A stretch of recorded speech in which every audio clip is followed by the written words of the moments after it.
Contigo. Diga comigo assim: Senhor Jesus, fale comigo, porque ninguém me conhece como você me conhece. Você concorda com essa oração? Se você pediu para Deus falar, então prepare-se, Deus quer falar com você. Eu quero começar essa mensagem no livro de Joel, no capítulo 3. O texto estará projetado no telão, mas você também pode acompanhar na sua Bíblia.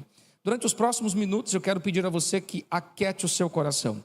Pare de andar, dá para segurar um pouquinho a sede, o banheiro, fica quieto, porque se você orou para Deus falar, é falta de respeito não ouvir o que Ele está falando.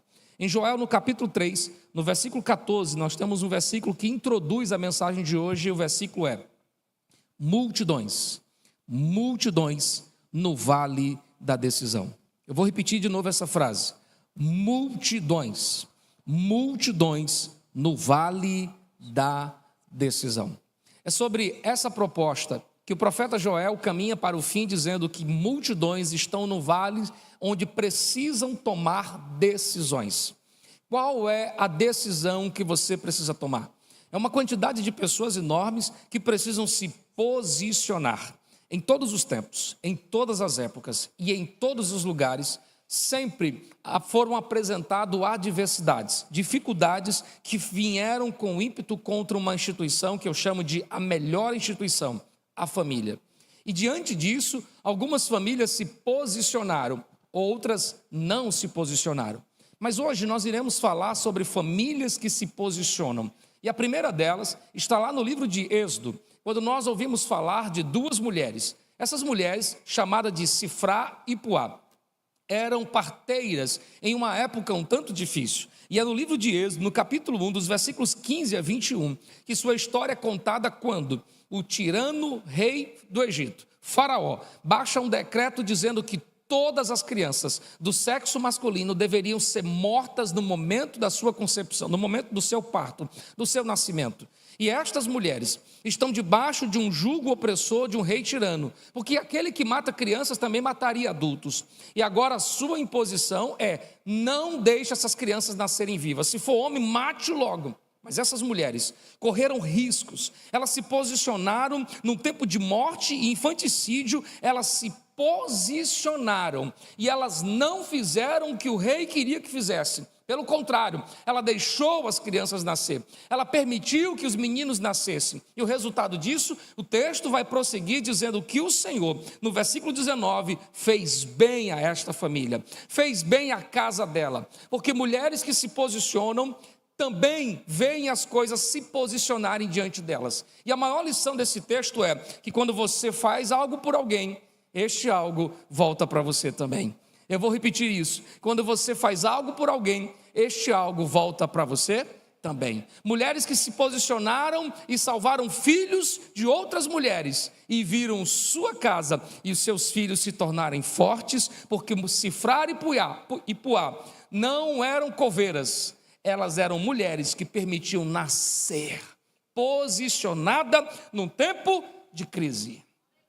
A atitude delas influenciou outra mulher, seu nome Joquebede. Diante de toda essa turbulência, nasce Moisés. E aí, claro, que Sifrá e Puá decidiram lutar pela vida de Moisés.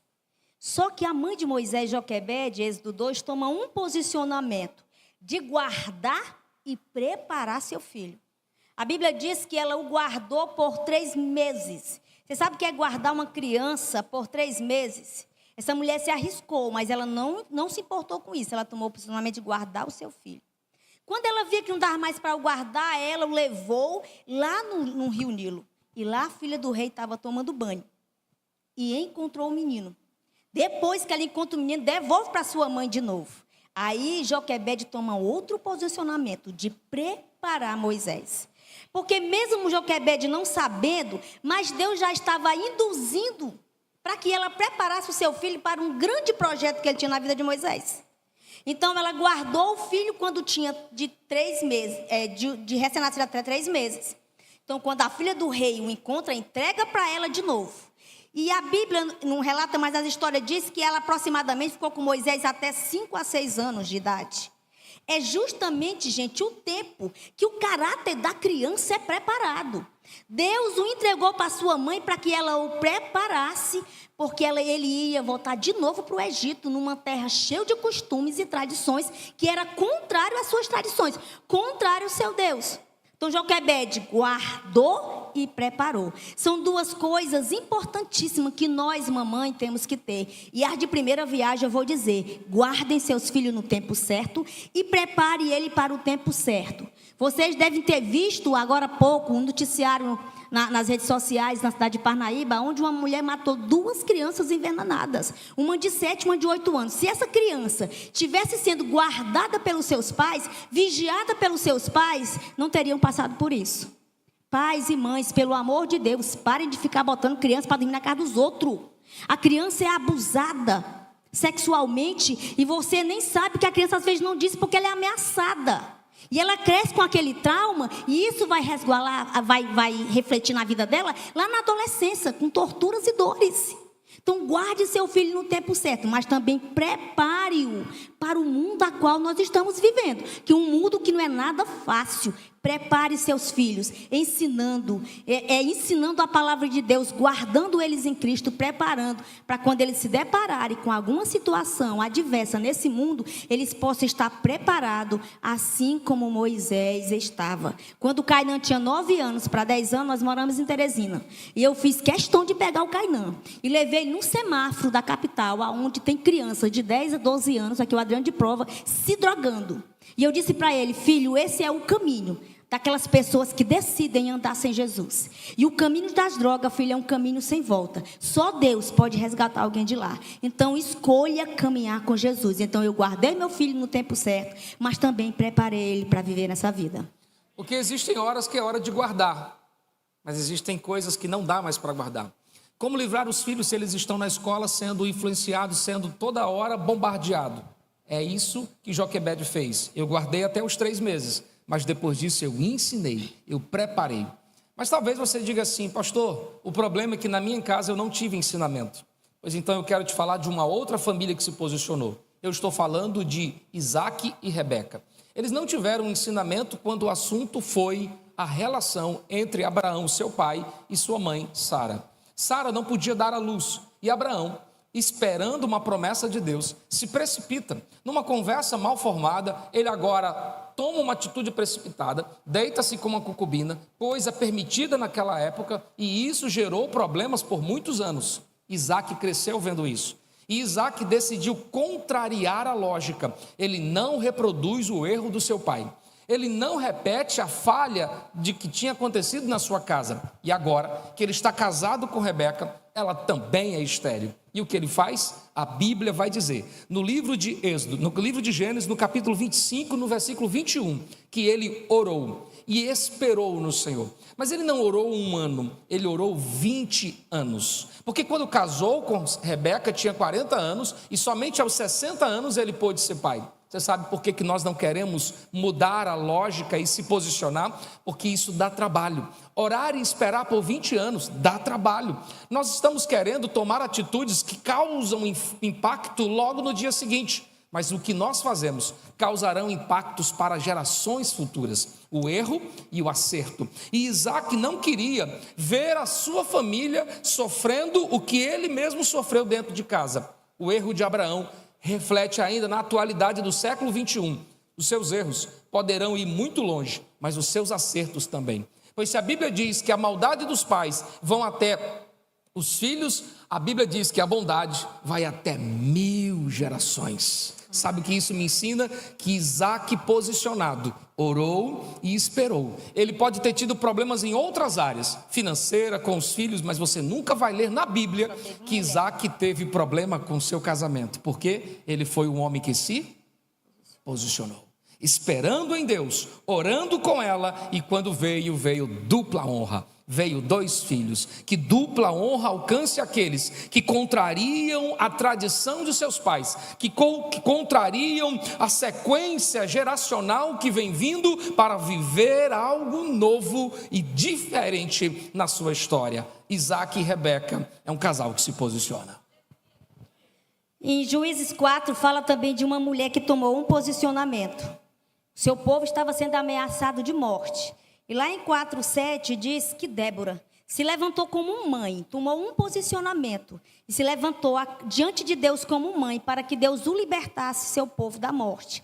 E foi liberto. E a Bíblia diz que cessou-se a guerra, cessou-se todo o problema quando Débora toma essa posição de se prostrar diante de Deus como mãe. E eu fiquei me perguntando por que fez questão de a Bíblia falar isso. Uma mulher que se prostrou como mãe, era uma mãe como se fosse uma mãe não biológica.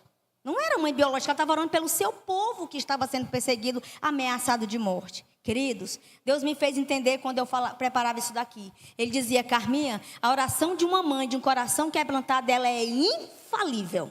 Gente, porque ninguém ora pelo um filho como uma mãe ora. Pai não ora, avô não ora, avó não ora, madrasta não ora, as que cuidam deles, as babás não oram, mas uma mãe.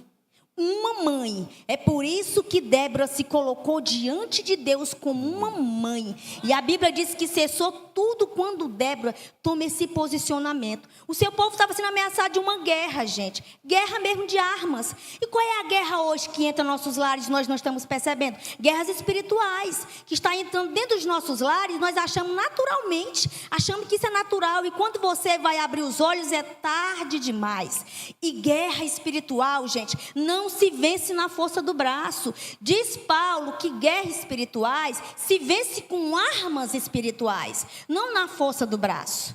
E eu lembro que meu irmão mais novo, minha mãe contou agora a história, ele passou por uma enfermidade, gente, terrível. Ele foi quase todos os médicos de Parnaíba e não teve êxito no problema na saúde dele. E a minha mãe disse que um dia entrou para dentro do quarto, ela disse que ligou o som e disse: Deus, hoje eu vou gritar. Ela disse: Carminha, eu gritava diante de Deus. Sabe o que é isso? É clamor.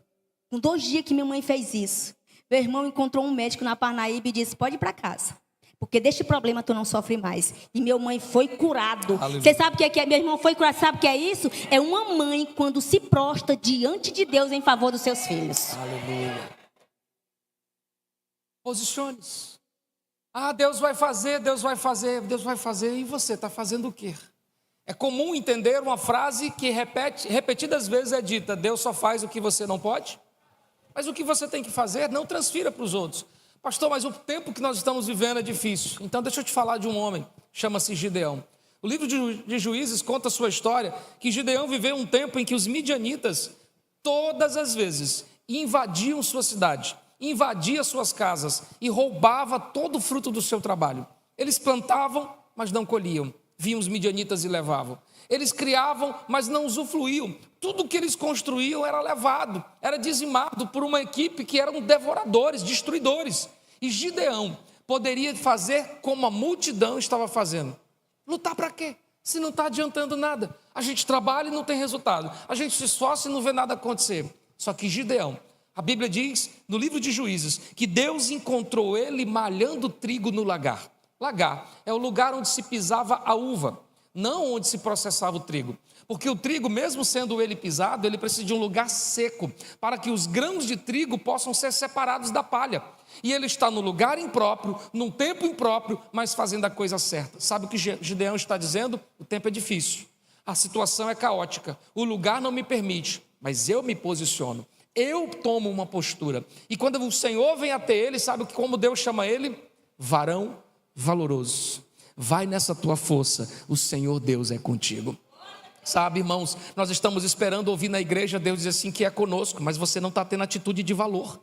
Você está esperando que Deus venha e fale com você: eu estou contigo e não vou te abandonar. Mas você é acomodado, você cruza os braços, você não luta por sua família, você não luta por sua casa. A situação econômica do país, se posicione, vá trabalhar. Tem emprego sim. Não tem não, pastor, nossa cidade é pequena. Só não tem para quem não tem coragem, disposição.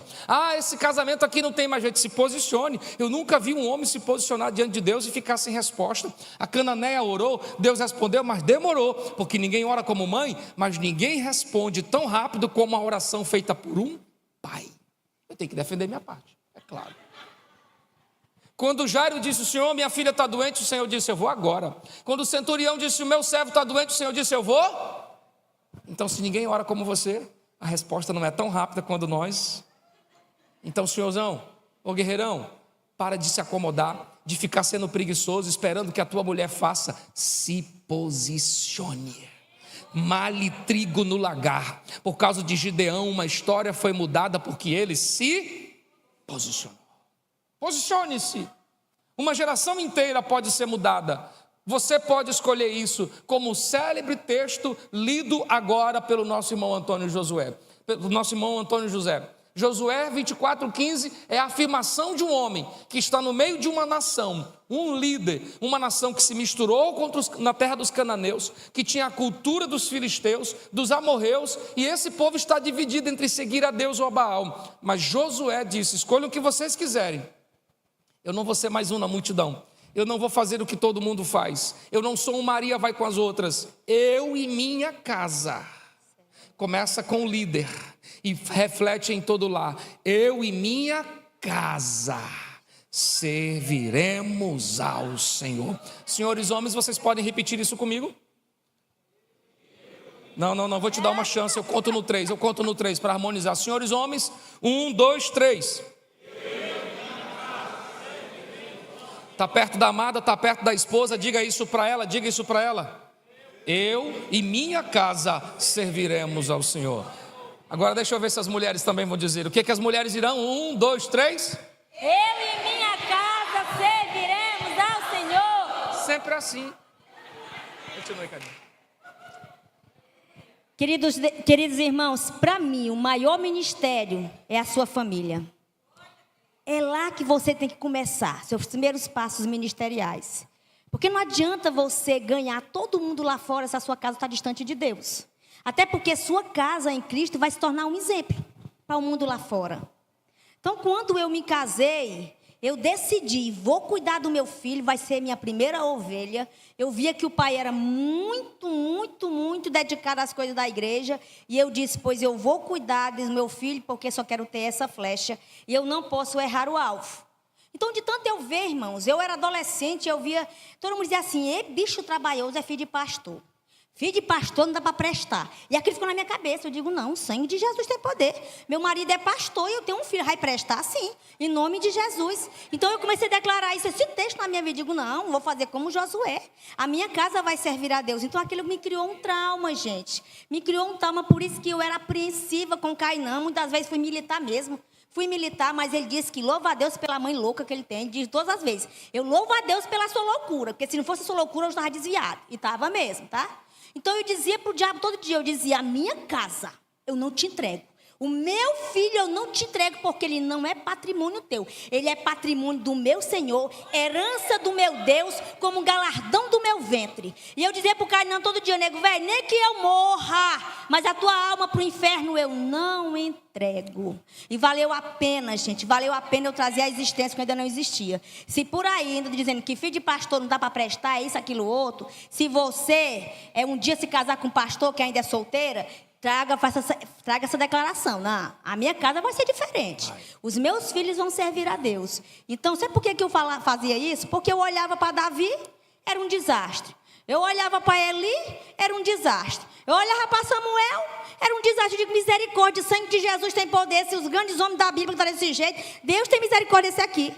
Então eu resolvi ajudar meu marido, criando meu filho nos caminhos do Senhor. Eu dizia para ele, cuide da igreja, porque da ovelha chamada Cainã, enquanto eu tiver vida, eu o cuidarei e me prostrarei diante de Deus pelo meu filho.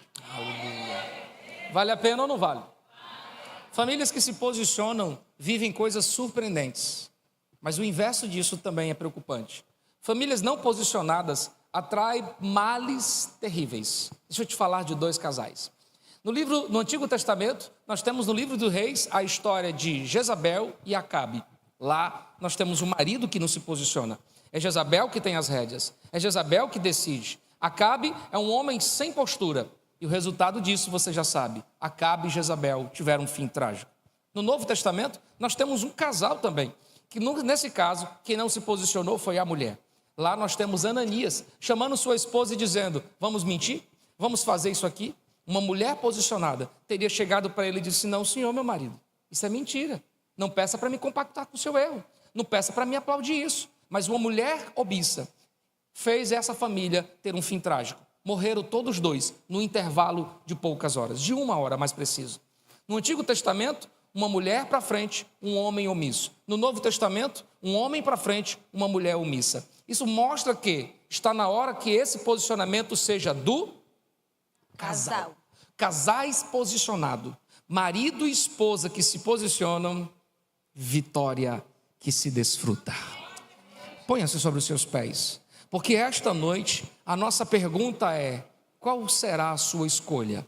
Multidões no vale da decisão, qual é a sua? Eu decido me posicionar.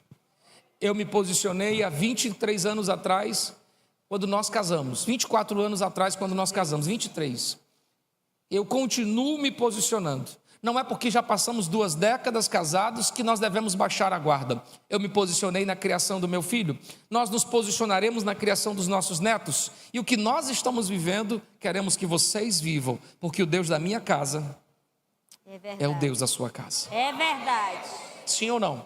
Sim. O Deus que cuidou do nosso filho, cuidará dos filhos de vocês. O Deus que transformou o nosso choro em riso, transformará o choro em riso da vida de vocês. O Deus que nos levantou de uma situação que não havia como chegarmos até aqui. Olha o que Deus fez conosco. Que daqui a alguns anos você esteja nesse lugar dizendo o que nós estamos dizendo. Eu me posicionei e olha o que Deus